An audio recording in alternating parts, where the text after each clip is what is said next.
How do you prepare for a disaster? Animated characters and scenes appear as the narrator describes. Hurricanes, floods, fires, earthquakes, tornadoes, blizzards, pandemics, and even power outages. Disasters can happen no matter where you live. If you have a disability, you know what you need, but others may not. And what you may need on a daily basis may not be available during a disaster. So make sure to be prepared. In a disaster, you might need to evacuate or leave to another location, such as an emergency shelter, or you may need to shelter in place by staying at home. Here are some things to keep in mind when a disaster strikes. Emergency alerts. Plan ahead and register for alerts with your local emergency department.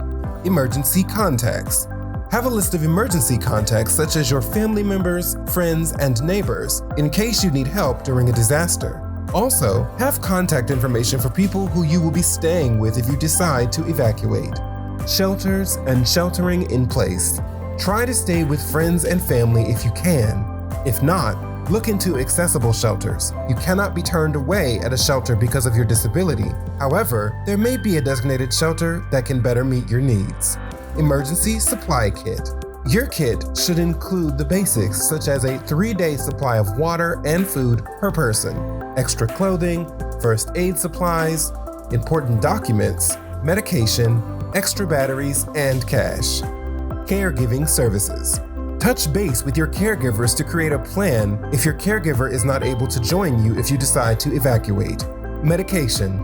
Contact your insurance provider to see if you are eligible for an extended supply of medications. An extended supply can range from a 30 to a 90-day supply. If you are evacuated to another area and your medication runs out, contact your insurance provider to find the nearest pharmacy that accepts your insurance or has an out-of-network option. Documents. Keep a printed or digital copy of important documents such as your ID or driver's license, insurance cards, and social security card. Transportation. Evacuation routes and public points of pickup may be announced before and during a disaster. Contact your local emergency management to verify how this information will be made public. However, know that public and accessible transportation may become unavailable due to the disaster. Call your local metro or public transit to check when transportation stops running. Special equipment.